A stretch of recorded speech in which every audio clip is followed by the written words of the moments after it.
दिसंबर से लेकर 31 दिसंबर 2024 आपका भाग्य, कैरियर, बिजनेस, व्यापार, शिक्षा, प्रेम, स्वास्थ्य। मित्रों, ये दिसंबर का महीना आपके लिए कैसा रहेगा, वर्ष का अंतिम महीना आपको क्या देकर जाएगा, इसी बात की चर्चा करेंगे। वह हर चीज जानने का प्रयास करेंगे कि जो आपके लिए फलित होने वाला है और किन चीज़ों की आपको सावधानी बरतनी है। साथ ही साथ वह कौन सी तारीखें होंगी जो बेहद खास होंगी, वह कौन सी तारीखें होंगी जिन पर आपको सावधान रहना है। इन सभी बात की हम चर्चा विस्तार पूर्वक अच्छी तरीके से अपने मेष राशि के जातकों के लिए करने वाले हैं। नमस्कार, मैं ज्योतिष आचार्य शिवराज शास्त्री आप लोगों का हार्दिक स्वागत कर रहा हूँ।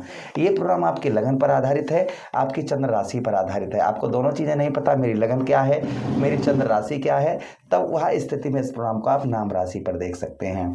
अगर आप अपनी कुंडली का परामर्श विश्लेषण A to Z तुरंत अनलिमिटेड समय के साथ में करवाना चाहते हैं तो भी आप हमारे दिए गए नंबर पर संपर्क करके तुरंत अपनी कुंडली का विश्लेषण करवा सकते हैं। चलिए विस्तार पूर्वक अच्छी तरीके से समझने का प्रयास करते हैं। एक बार हम ग्रहों पर दृष्टि डाल लेते हैं कि वर्ष 2024 में इस दिसंबर के महीने में हमारी कुंडली में किस प्रकार से ग्रह गोचर करेंगे। तो देखिए, आपके धन भाव पर रहेंगे देवगुरु बृहस्पति, पूरा महीना विद्यमान रहेंगे।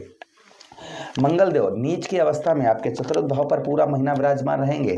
उसी के साथ केतु महाराज आपके षष्ठम भाव पर पूरा महीना विराजमान रहेंगे। सूर्य देव भगवान का जरूर राशि परिवर्तन होगा 15 दिसंबर को। सूर्य आपके ठीक नवम भाव पर प्रवेश कर जाएंगे। कब, ध्यान दीजिएगा, 15 नवंबर को। उसी के साथ शुक्र का राशि परिवर्तन होगा। शुक्र राशि परिवर्तन करेंगे 18, ध्यान दीजिएगा, 18 दिसंबर को शुक्र जो है कुंभ राशि में अर्थात आपके ठीक एकादश भाव में प्रवेश कर जाएंगे। राहु महाराज कहां पर रहेंगे, 12वें भाव पर पूरा महीना विद्यमान रहेंगे। तो ग्रहों की स्थिति इस प्रकार से रहेगी।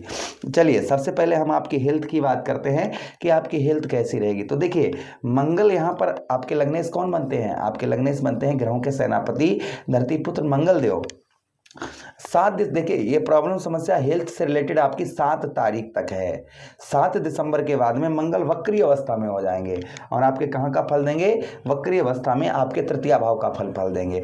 जो 19 अक्टूबर 2024 से लेकर आपको हेल्थ इशू यानी कि शारीरिक कष्ट परेशानी, भाई मंगल नीच के चल रहे हैं, तो शरीर से रिलेटेड या ब्लड से रिलेटेड या शरीर में खुजलीपन होना या फीवर बहुत ज़्यादा हो जाना, ये चीज़ें अगर समस्याएं आपकी चल रही थी तो यह आपकी कम होती हुई 7 दिसंबर के बाद दिखाई देंगी आपको।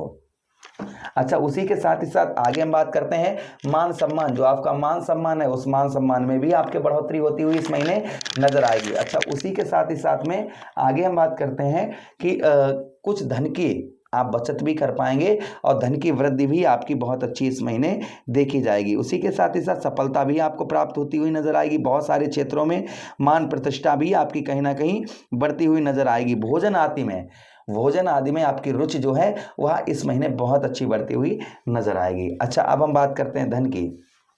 तो भाई आपके धनेश कौन बनते हैं, आपके धन भाव पर बैठे हैं आपके भागेश, और आपके धनेश जो हैं वो कहां पर हैं, आपके दसम भाव अर्थात व्यवसाय क्षेत्र पर बैठे हैं और 18 दिसंबर को आपके लाभ स्थान पर पहुंच जाएंगे। तो भाई इस समय आप समझिए ये महीना मेष राशि के जातकों के लिए बल्ले बल्ले होने वाली है। धन से रिलेटेड बहुत अच्छा इस महीना आपके धन का, कहीं रुका हुआ पैसा, फंसा हुआ धन, ये कहीं ना कहीं आपका रिकवर होता हुआ इस महीने आपका नजर आएगा। कहीं आपका पैसा फंसा हुआ है, कहीं आपने धन दिया हुआ है, तो वह धन आपका निकल सकता है। संभावना इस महीने बहुत अच्छी इस चीज की आपकी बन रही है।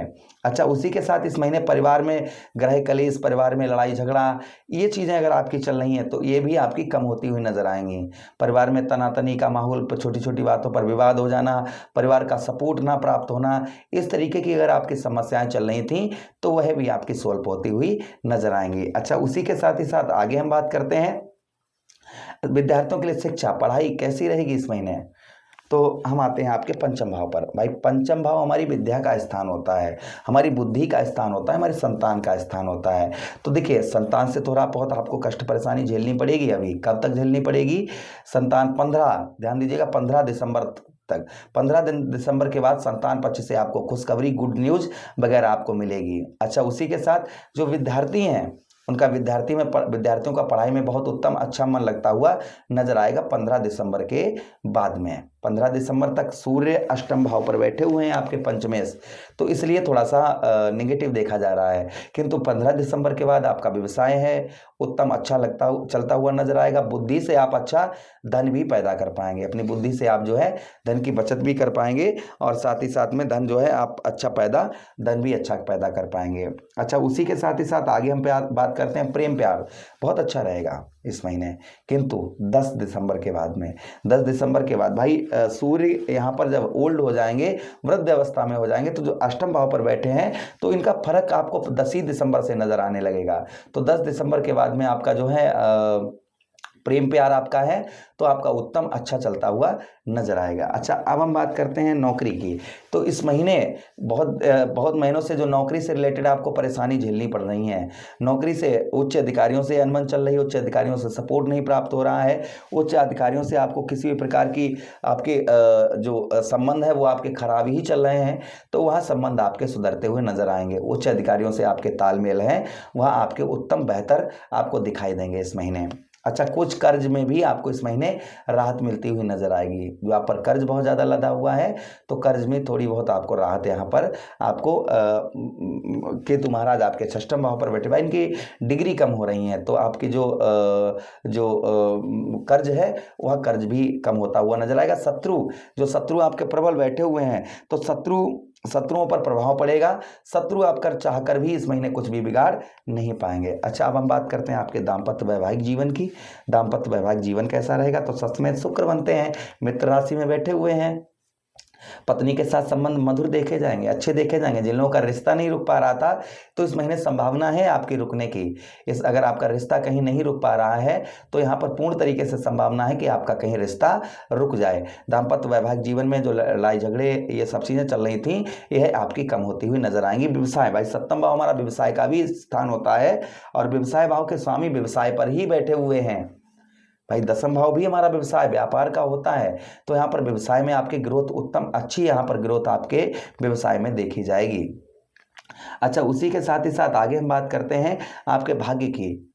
भाग्य से आपके बनते हैं देवगुरु बृहस्पति, तो भाग्य का साथ तो मेष राशि वालों को मिलेगा ही मिलेगा, किंतु भाग्य एक तरफ खड़ा हुआ है तो आपको चलकर जाना होगा भाग्य की ओर, तभी आपको सफलता मिलेगी। व्यवसाय की बात करते हैं, शनिदेव महाराज यहाँ पर मार्गीय अवस्था में हो चुके हैं तो जो व्यवसाय में बहुत दिनों से ग्रोथ नहीं आपके देखने को मिल रहा था तो इस महीने ग्रोथ देखने को मिलेगा, किंतु थोड़ी भागदौड़ परिश्रम से ही आपका व्यापार अच्छा चलता हुआ नजर आएगा। कुछ व्यापार में आपके इस महीने नोकझोंक भी लोगों से व्यवसाय से रिलेटेड हो सकती है।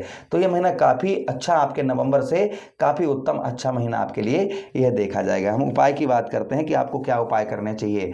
तो इस समय जो उपाय करने चाहिए वो आप प्रतिदिन सूर्यदेव भगवान को जल दें, रोजाना थोड़ी सी रोली डालकर। उसी के साथ ही साथ में आप क्या करें, गुरुवार के दिन या रोजाना केले के पौधे पर आप हल्दी डालकर जल चढ़ाते रहें और उसी के साथ हनुमान चालीसा, सुंदरकांड, बजरंग बाण का नित्य प्रतिदिन पाठ करते रहें तो आपको आध्यात्मिक लाभ और किसी भी प्रकार की हानि का सामना नहीं करना पड़ेगा। उपाय की बात, तारीखों की बात करते हैं तो देखिए 1 से लेकर 9 तारीख आपके लिए बेहद शुभ तारीखें हैं। 10 तारीख आपके लिए शुभ नहीं है, 11 तारीख शुभ नहीं है, 12 तारीख शुभ नहीं है, फिर 13, 14, 15, 16, 17, 18, 19, 20, 21 ये तारीखें शुभ हैं, 22 तारीख शुभ नहीं है, 23 तारीख शुभ नहीं है, फिर 24, 25, 26 ये शुभ है, 27 और 28 तारीख शुभ नहीं है। तो इन जो अशुभ तारीखें हैं कुल मिलाकर 10, 11, 12, 22, 23, 24 और 28 इन तारीखों पर कोई भी बिना सोचे समझे लेन देन ना करें। इन तारीखों पर कहीं आप ट्रेवलिंग कर रहे हैं तो अपने इष्ट की आराधना करके ही आप अपने घर से निकलें। उसी के साथ ही साथ इन तारीखों पर किसी असहाय व्यक्ति को या कोई मांगने वाला वृद्ध व्यक्ति हो उसको कुछ दान दक्षिणा दे दें या उसे भोजन करवा दें तो आपका पूरा महीना जो है आपका उत्तम अच्छा ही कटेगा। तो आशा कर रहे हैं प्रोग्राम काफ़ी अच्छा लगा होगा। मिलते हैं किसी अन्य प्रोग्राम में, तब तक आपसे विदा चाहते हैं। अपना ख्याल रखिएगा, हमें आदेश दीजिए। हरे कृष्णा, राधे कृष्ण।